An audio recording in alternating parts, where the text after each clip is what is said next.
El impacto que causó en el mundo el fracaso de la Compañía Universal del Canal Interoceánico en la construcción del Canal de Panamá dejó sumidos en estupor y frustración a los países de Europa, Asia y América, que durante varios siglos habían anhelado acortar la ruta marítima de comunicación a través de un canal por el Istmo Centroamericano.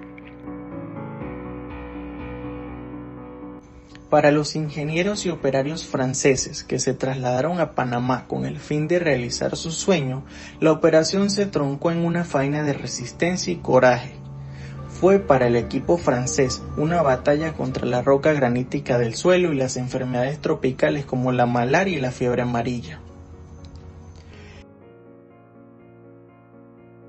En esta breve reseña histórica se presentan algunos datos sobre la construcción del Canal de Panamá y se discutirá, junto con expertos en historia y medicina, acerca de la labor que se realizó para el control de estas enfermedades transmitidas por vectores y la construcción de obras para el suministro de agua potable.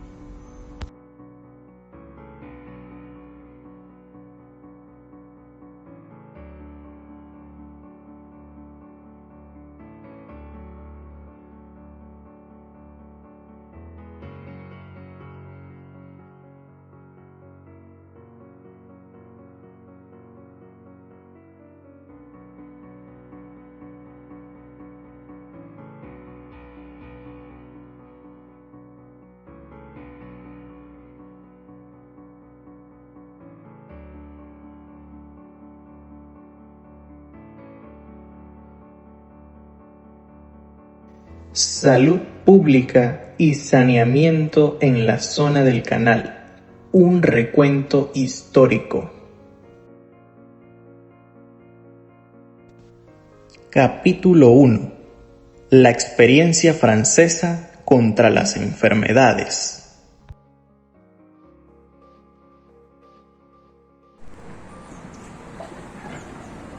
Hasta la fecha se desconoce si las enfermedades del trópico, su número de víctimas asciende a 16.500 o 22.000 de las 60.000 que habitaban en aquella época. Hay que saber que a pesar de los esfuerzos de construcción de grandes hospitales y excelentes comunidades, no se sabía que una simple malla de sedazo, una buena limpieza, fumigación de los edificios y eliminación de los criaderos de mosquito hubiera sido la solución para evitar que enfermedades como la fiebre amarilla y la malaria se propagaran de una manera tan indiscriminada y veloz. La incapacidad de relacionar al mosquito Stegomyia fasciata, o también conocido como Aedes aegypti, y el mosquito Anopheles como los vehículos de transmisión para las enfermedades de fiebre amarilla y malaria fue la principal causa que provocó que estas enfermedades, ambas, fueran las que se llevaran valiosas vidas durante la construcción del Canal de Panamá. A continuación, nos acompaña la profesora Graciela Fuentes, docente de la Cátedra de Historia y Geografía de Panamá de la Escuela Secundaria de Puerto Armuelles.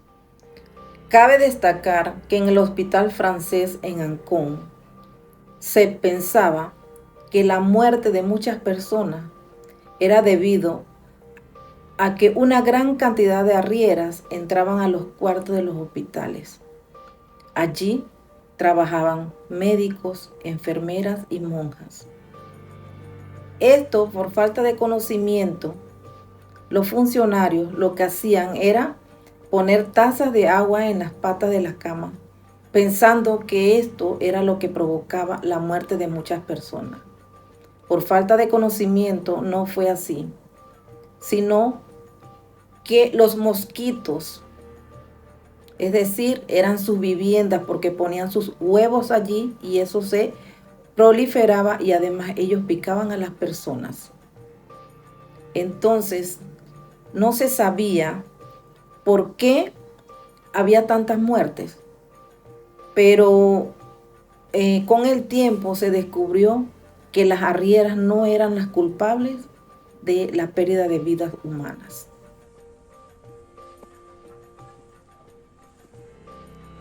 Hay que destacar que en aquella época el agua de consumo se colocaba en depósitos de agua de lluvia, a veces situada en edificios o en zonas de excavación del canal, por lo cual eran inmensos pozos de agua estancada, excelentes criaderos del mosquito Stegomyia fasciata y Anopheles.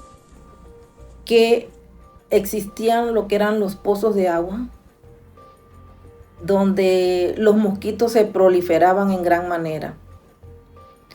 Esto trajo como consecuencia que todas las personas de Panamá y Francia y otros países murieran aquí en Panamá.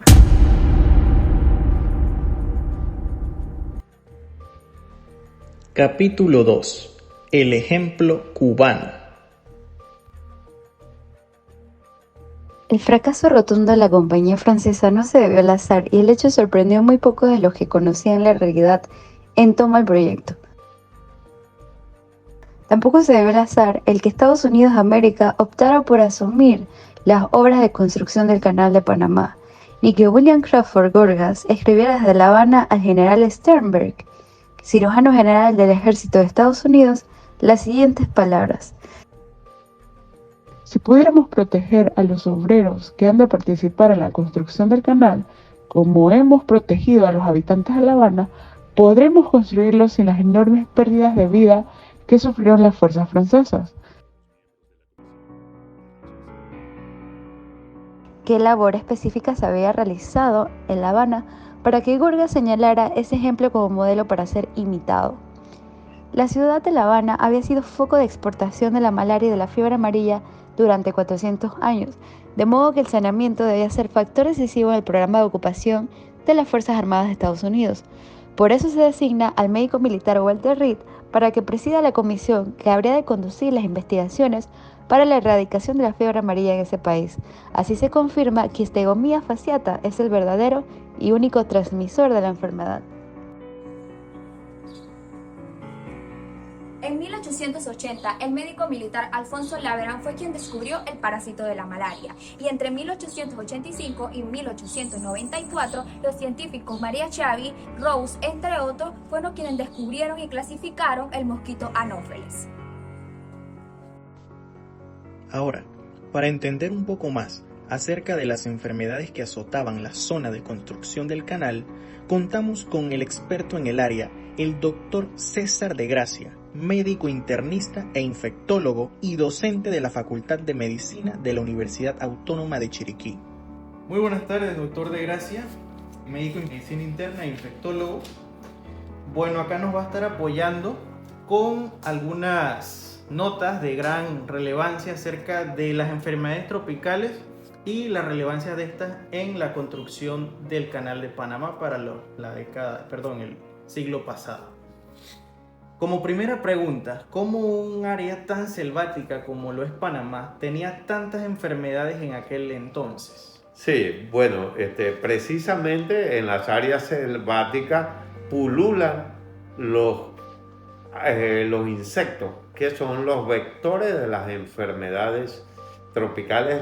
En el caso, por ejemplo, de la construcción del canal, la fiebre amarilla y la malaria. Una enfermedad viral transmitida por un mosquito, y una enfermedad malaria, que es una enfermedad parasitaria transmitida por otro mosquito.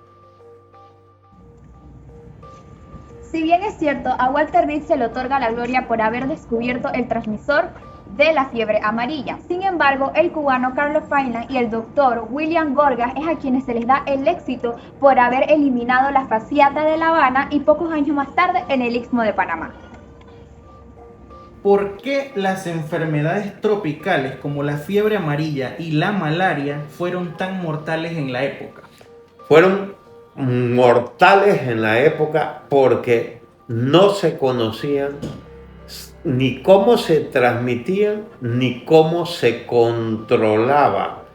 El doctor William Gorgas, que ya sabía que el doctor Carlos Freiland había descubierto que la fiebre amarilla tenía un vector, sabía que si no se controlaban los mosquitos, no se podían controlar estas enfermedades. Así que el primer paso era controlar, erradicar o disminuir la carga de mosquitos. Capítulo 3. El caso de Panamá y el papel de los Estados Unidos de Norteamérica. Después de declarar su independencia con Colombia, el 18 de noviembre de 1903, Panamá firma con Estados Unidos el Tratado Jaime-Varila, el cual le concedía a Estados Unidos el poder de ejercer una autoridad cuasi militar en cuanto a las medidas de carácter sanitario, tanto en las proximidades de la zona del canal como en las áreas comprendidas dentro de los límites de la ciudad de Panamá y Colón. Un personaje muy importante en la construcción del canal francés, es decir, uno de los sobrevivientes, es Philippe Bunau-Varilla, un joven de 26 años que rescató prácticamente la construcción del canal. Él estaba muy preocupado porque todos sus bienes económicos los había perdido en la construcción del canal. Sin embargo, él pensando ¿cuál sería la alternativa para reconstruir nuevamente el canal? Pensó en los Estados Unidos. Viaja y habla con el presidente Theodore Roosevelt para llegar a un acuerdo definitivo, puesto que cuando él revisó en Panamá ya no se podía hacer nada, porque todo prácticamente estaba perdido, todo su dinero no lo tenía y él buscaba que el canal fuera construido porque es un paso importante a nivel mundial. Es así, entonces, cuando los Estados Unidos entra en relaciones, sobre todo en la economía, y él también invierte para que se dé la construcción del canal. Es así que hoy día gozamos todos los panameños a nivel mundial en lo que es la economía. El tratado daba pie a designar al Dr. Gorgas como jefe del Departamento de Sanidad de la Comisión del Canal. Estaría encargado de imponer el cumplimiento de medidas del reglamento y órdenes sanitarias. Además, se creó la jurisdicción de convertir a los alcaldes de la ciudad de Panamá y de Colón en agentes del gobierno de Estados Unidos para el cumplimiento de las reglas sanitarias. Gorgas, con su gran experiencia adquirida en Cuba, sabía de cuán importancia era ejercer jornadas que incluyeran la limpieza de casas y callejones, la fumigación de edificios, la erradicación de roedores y la limpieza de criaderos de moscas y mosquitos, es decir, todas las labores que precisamente los franceses nunca ejercieron en nuestro istmo. Bien, y como última pregunta tenemos: ¿qué tipo de medidas preventivas se implementaron en aquel entonces? Y de igual forma, el tratamiento que es necesario y con el cual contamos actualmente para controlar estas enfermedades. Sí, Panamá en esa época era una zona sumamente pantanosa. Lo primero que había era eliminar los estanques de agua, las aguas estancadas, buscar buenos drenajes.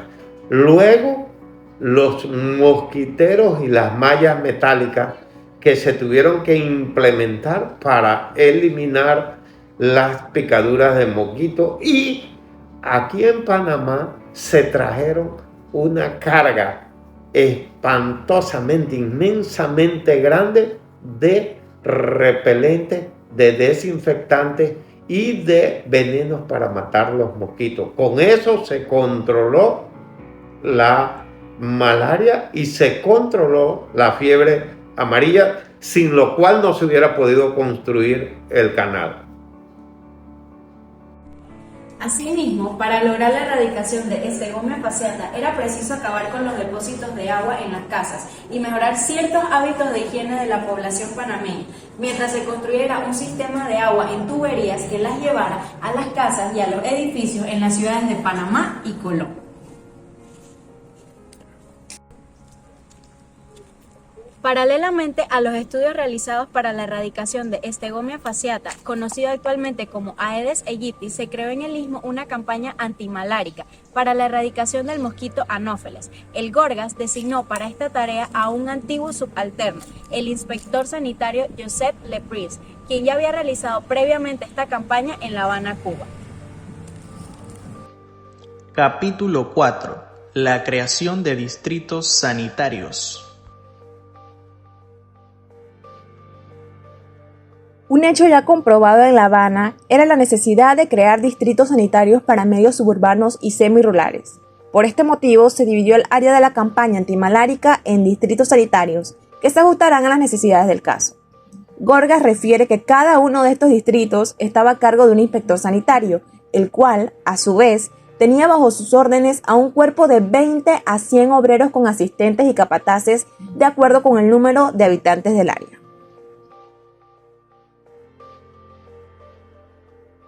Los distritos sanitarios creados durante esta época fueron en el Pacífico el distrito de Panamá, La Boca, Ancón y la parte que más tarde se llamará Balboa y otros poblados, y en la vertiente del Atlántico a Gatún, Mount Hope, Colón y varios otros.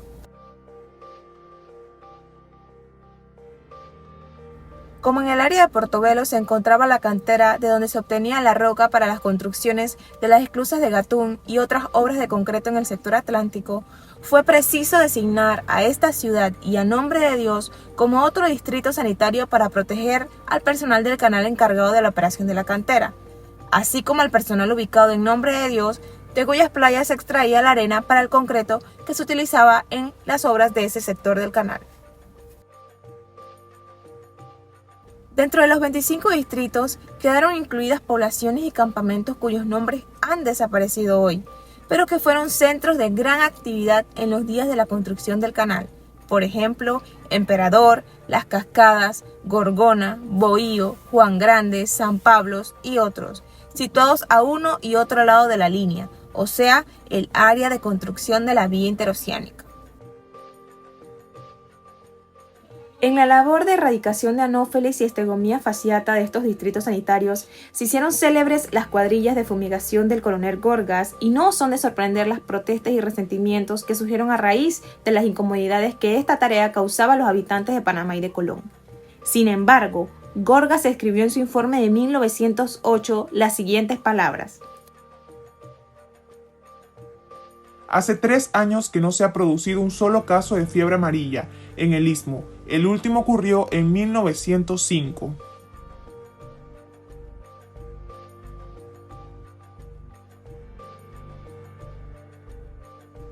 Capítulo 5.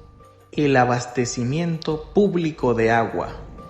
El ingeniero jefe de la Comisión del Canal, John F. Wallace, quien había llegado a Panamá con Gorgas, emprendió de inmediato la construcción del acueducto de Panamá. Durante muchas décadas se había considerado la necesidad de construir un abasto apropiado de agua para la ciudad de Panamá. Sin embargo, cuando se proclamó la República el 3 de noviembre de 1903, no se había logrado nada en concreto en cuanto a dicho proyecto.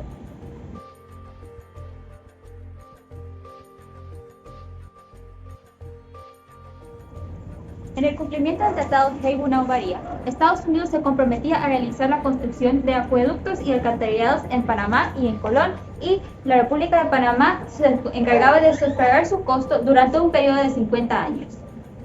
Para que las obras de saneamiento ambiental fueran completas, debían comprender la eliminación de la formación de charcos donde se estancaba el agua, al igual que las zanjas que atravesaban los poblados y donde se producían los criaderos de mosquitos. Además de estas obras, se incluyeron en el programa de obras públicas la construcción de desagües sanitarios y pluviales y la pavimentación de las ciudades de Panamá y Colón. Al momento de escoger el embalse para la construcción del acueducto en Panamá, se escogió el embalse del Río Grande, debido a que este tenía el agua citable para el consumo humano según el punto de vista bacteriológico y químico. Además, la toma del embalse del Río Grande permitiría abastecer a las comunidades y las poblaciones cercanas en la zona del canal. El 4 de julio de 1905 se inauguraron con grandes celebraciones en la ciudad de Panamá las obras del acueducto, que fueron muy soñadas por los habitantes de esta ciudad, y el Consejo Municipal en sesión solemne aprobó un acuerdo dando el agradecimiento a los funcionarios e ingenieros que hicieron esta obra posible. Capítulo 6. Otros beneficios del abastecimiento de agua.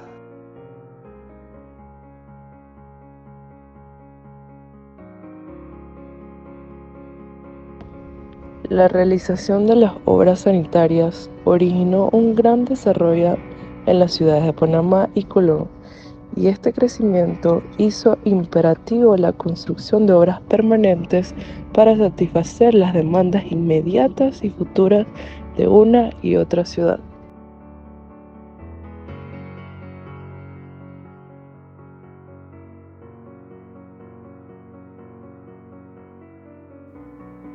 En 1913 se diseñaron las plantas de purificación de agua de Mount Hope y Miraflores, que habrían de servir a los sectores terminales del canal y que se inauguraron en febrero de 1914 y en marzo de 1915 respectivamente. En el diseño de ambas plantas se adoptó lo que vendría a ser un criterio convencional para el tratamiento del agua: aireación, aplicación de sulfato de aluminio para la coagulación, sedimentación y filtración rápida.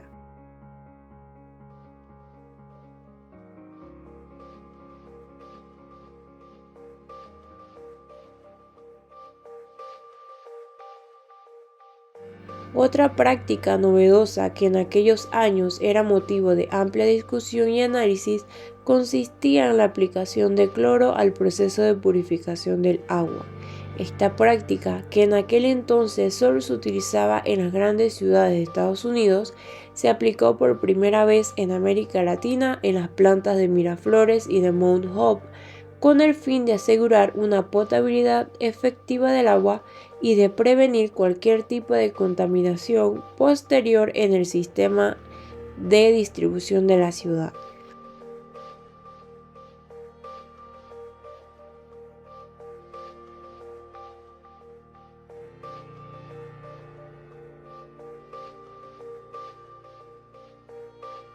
Los acueductos de las ciudades de Panamá y de Colón pasaron a ser un modelo para el estudio, desarrollo y construcción de las obras de saneamiento urbano de muchas ciudades de Centroamérica y Sudamérica, y los métodos para el tratamiento y la filtración controlada del agua que se utilizaban en la planta de Panamá fueron durante décadas ejemplo en los planes pilotos de estudio para el área del Caribe y el occidente de América del Sur.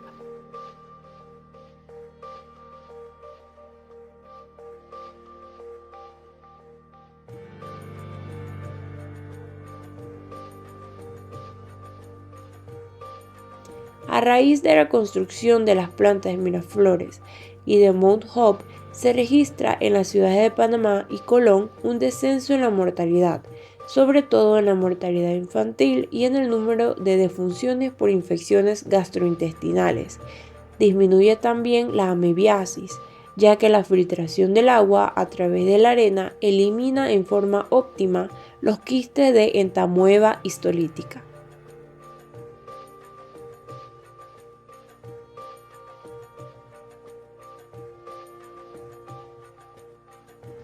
Capítulo 7. El Laboratorio Conmemorativo Gorgas.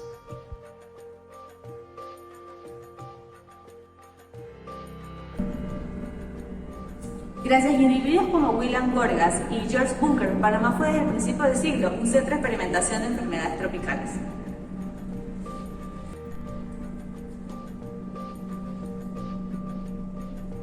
En 1921, el presidente de la República de Panamá, Belisario Porras, lanzó la iniciativa para la creación de un establecimiento de investigación científica que hoy goza de fama mundial. El Laboratorio Conmemorativo Gorgas es una parte integral del Instituto Gorgas de Medicina Tropical y Preventiva que tiene sede en Washington, D.C.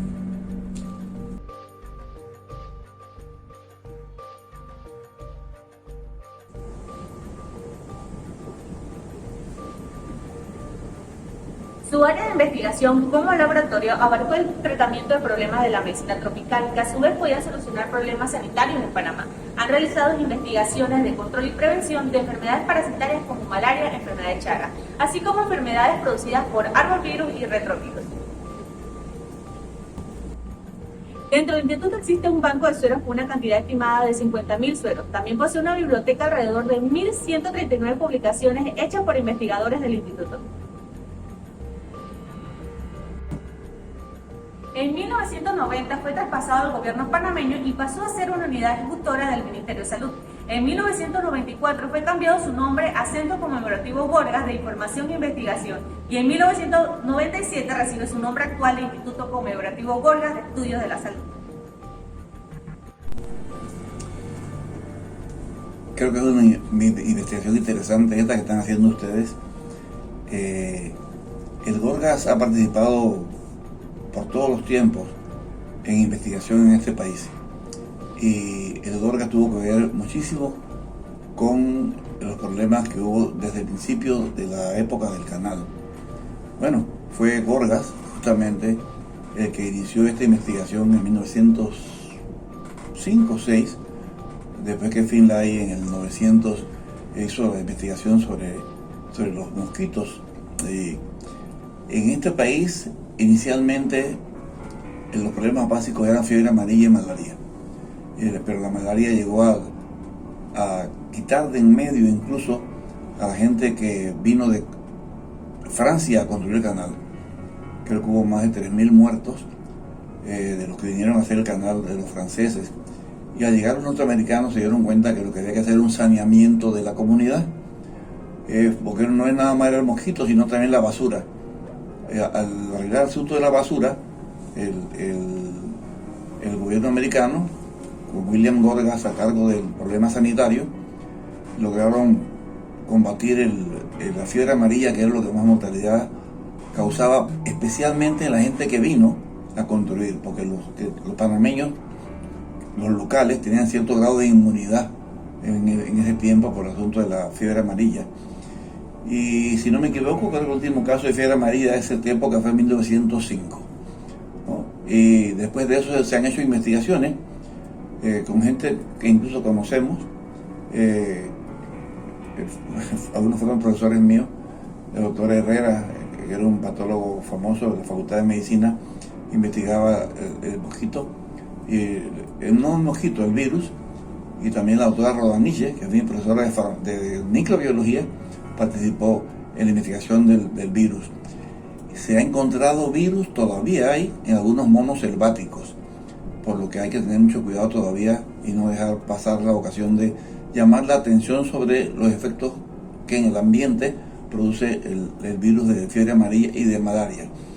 Desafortunadamente tenemos casos nuevamente de malaria en la comunidad, y hay que volver a llamar la atención sobre el cuidado de las aguas, porque el mosquito vive en aguas limpias y cualquier chapita de una botella de soda puede tener aguas limpias en la que las larvas del mosquito pueden manejarse. He ayudado muchísimo saneamiento ambiental con la fumigación que se hace periódicamente, ayuda en la comunidad. David fue una de las áreas limpias, David, Chitré y Panamá, en la época del 40, 49 por allá, que se encontraron áreas limpias del país, pero los lugares menos poblados tenían mucho problema de contaminación del ambiente, la gente no cuidaba bien la basura. Y yo me precio de decir que en David el asunto de la basura está bien controlado, no es igual que en Panamá capital. Tras haber analizado la información expuesta a lo largo de este documental, podemos concluir que sin la labor realizada por el doctor William Gorgas y sus colaboradores no se hubiera podido terminar esta gran infraestructura que es un ícono para nuestro país.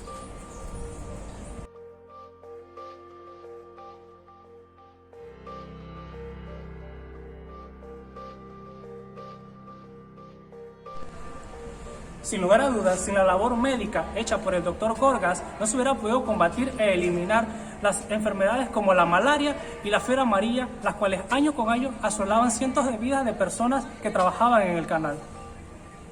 Para que tengas una idea, se calcula que hubo aproximadamente 30.000 muertes y que con el intento de los franceses, la cantidad fue aproximadamente 25.000 muertes en la preconstrucción del canal, que cuando llegó el doctor William Gorgas con su equipo a sanear Panamá, la mortalidad disminuyó a menos de 5.000 en todo el periodo de la construcción del canal, para que tengas una idea. Hablando en términos de vidas salvadas, podemos establecer que en el año 1906 a 1907 fallecieron alrededor de 211 personas por esta enfermedad. Sin embargo, en un informe redactado en 1941 se señaló que en los últimos 20 años solo habían muerto 6 personas por esta enfermedad.